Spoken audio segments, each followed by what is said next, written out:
매년 9월 국정감사 철만되면 여의도에 거대한 암시장이 선다고 합니다. 이 암시장에서 거래가 되는 것은요, 국정감사 증인이라고 합니다. 이게 무슨 말이냐 하면요, 국감에서 증인이 필요하지 않습니까? 의원들이 경쟁적으로 대기업 총수와 임원들을 증인으로 채택을 하려 하고, 반대로 기업들은 증인으로 서지 않으려고 서로 안간힘을 쓴다는 겁니다. 이 상황을 악용해서 의원실이 도리어 검은 거래를 한다는 이야기가 흘러나오고 있습니다. 불순한 딜이다 이렇게 표현을 해야 될까요? 자, 오늘 한 신문은 국감증인제를 빗바라게 하는 어이없는 의원실의 천태만상을 고발했습니다. 유형을 좀 살펴보겠습니다.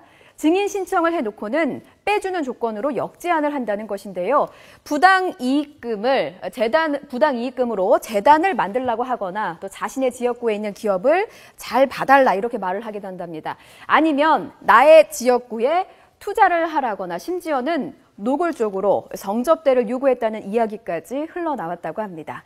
기업 총수를 증인해서 빼줄 테니 나의 조건을 들어달라는 국회의원. 만약에 이 보도 내용이 사실이라면 의혹들 수사로 밝혀낼 수 있을까요? 또 병폐를 막을 방법은 없는 건지 계속해서 이야기 나눠보겠습니다. 예, 9월이 되면 열리는 여의도 암시장. 국감 증인을 둘러싼 일종의 이제 딜, 검은 거래 이렇게 이제 봐야 될 것 같은데 실제 그런 일들이 좀 많이 있지요. 저희도 보기도 하고 듣기도 했는데요.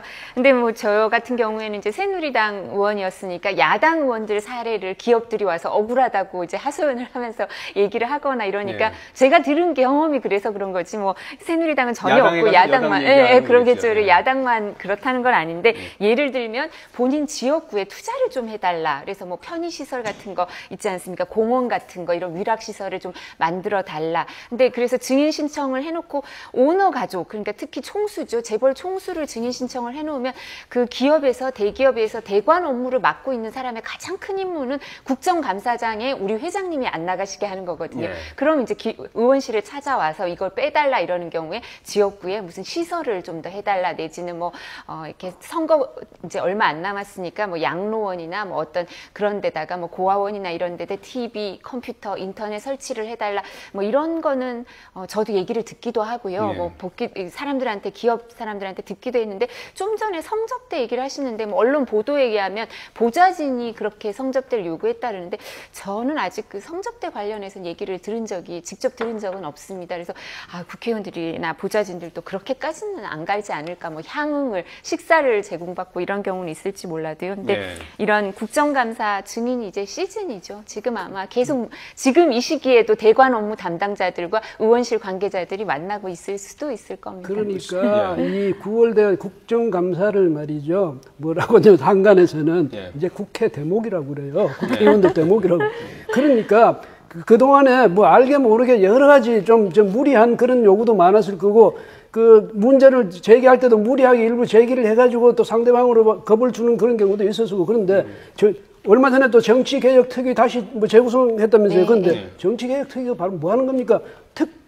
특권 내려놓기 이야기가 언제부터 나왔는데 계속 이런 전형적인 갑질을 하고 있는 것 아니겠습니까? 그 점에서 이 보좌관들도 교육을 제대로 시켜야 될 것 같고요. 그래, 이런 건 정말 용서해서는 안 됩니다. 그 다음에 또 하나, 국가 제도를 가지고 악용하는 건 용서해서는 안 되고 또 하나는 이상론인지 모르겠지만 아니 재벌 총수도 국회에서 물어볼 게 있어 나오라면 나가면 되는데 왜 그걸 또 그 사람들 대관 업무를 전담하는 그런 직원들까지 둬가지고 말이죠. 우리 총수는 절대 못 나가. 이렇게 해가지고 특권 의식에 사로잡혀 있는 이것도 문제거든요. 그래서 내가 떳떳하면 국회가 아니라 어디 나오라 해도 당당하게 나갈 수 있다. 근데 너무 이상론인지 모르지만 그런 사회가 됐으면 좋겠습니다. 기업이 이렇게 끌려다니는 이유는 무엇 때문일까요? 당연히 구린 구석이 있으니까 나가지고 하는 거 아니겠습니까? 국회의원 입장에서 뭔가 문제가 있고 이 사람들을 불러서 지적하거나 파악해봐야 될 부분이 있으니까 부르는 건데 자기들 나가서 조사받고 증인 쓰고 이러면 깎아보니까 어떻게든지 지금 하는 거죠. 근데 저는 사실은 국회의원들 증인 신청하는 거 방금 이진공 교수님 말씀처럼 당연히 국회의원 증인으로 불러서 재벌 회장들 불러서 물어봐야 되고 재벌 회장들 당당히 나와서 답변해야 되고 이렇게 피하려고 로비를 하는 이 행태 자체는 정말 재벌들이 비판받아야 될 부분이다 이렇게 보고 있어요. 오히려 국회의원들보다. 근데 이제 중요한 거는 이런 것 같아요.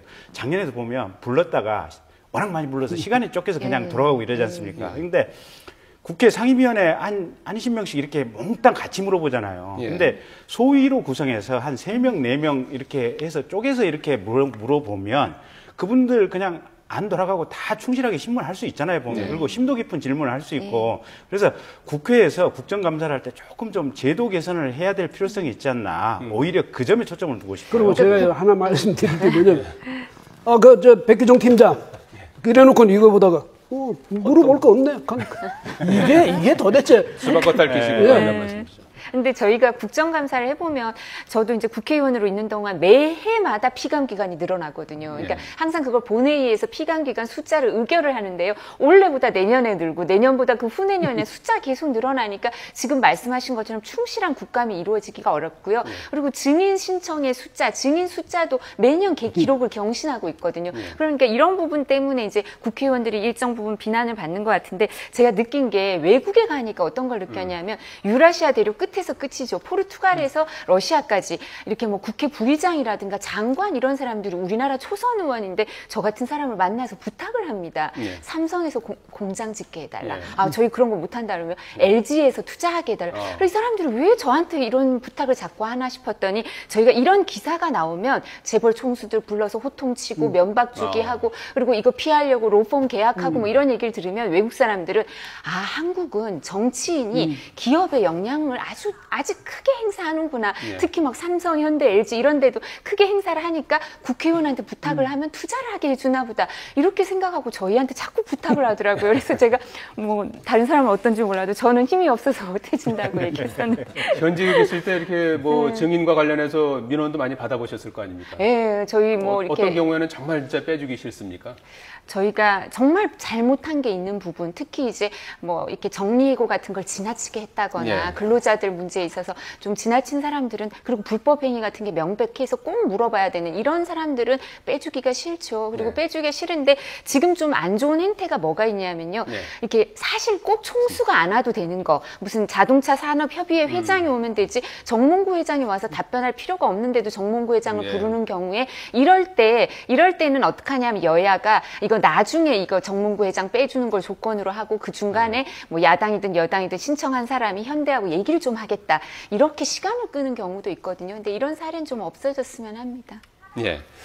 자, 그런가 하면 요즘 관가에 때 아닌 홍보 전쟁이 벌어지고 있다고 합니다. 청와대가 각 부처의 홍보 실적을 비교하면서 뭐 이른바 군기를 잡고 있다고 하는데 어떻게 된 얘기입니까?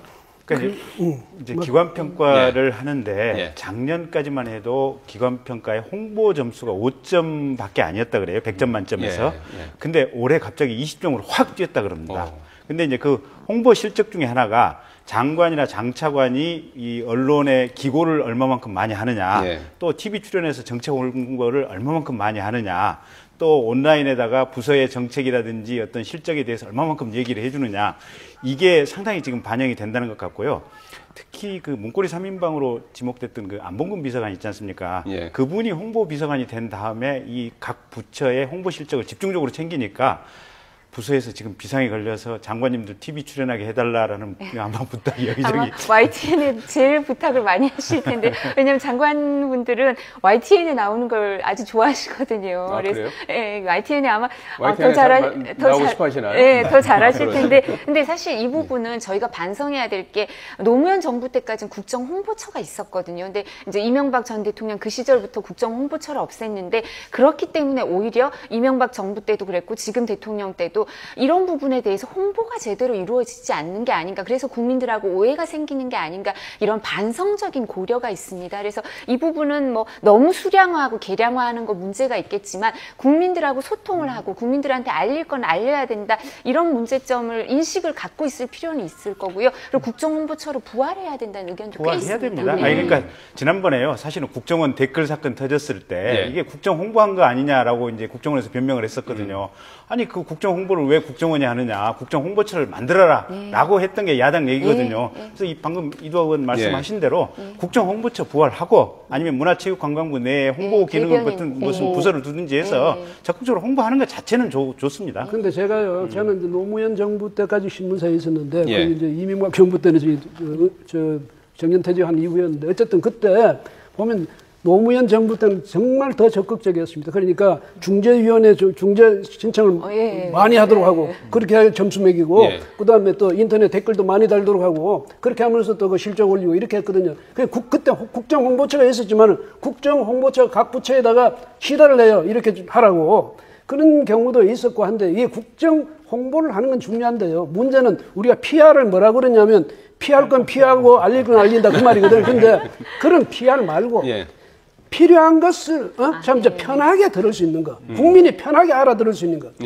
그것을 잘 알려주는 그런 PR을 좀 적극적으로 해야 될 텐데 박근혜 대통령도 열심히 한다고 하는데 잘 국민한테 잘 설명이 안 되고 국민이 잘 못 알아듣고 하니까 얼마나 답답하겠습니까? 그런데 너무 이제 의도적으로 일방적으로 알릴 생각하지 말고 국민이 정말 뭘 원하는지 거기에 대해서 정부가 그 국민의 원하는 바에 어떻게 부응했는지 그걸 홍보할 수 있도록 우선 그런 노력부터 기울여야 되겠죠. 예.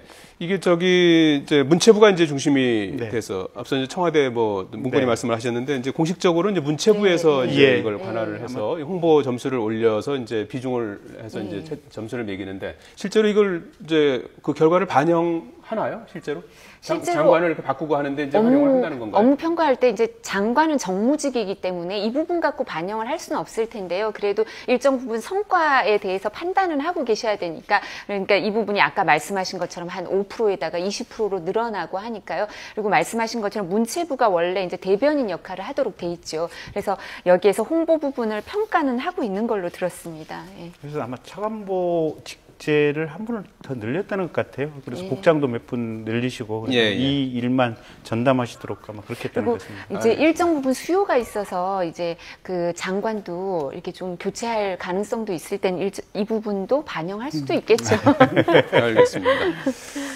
자, 이진곤 교수님은 여기서 인사를 드리도록 하겠습니다. 고맙습니다. 예.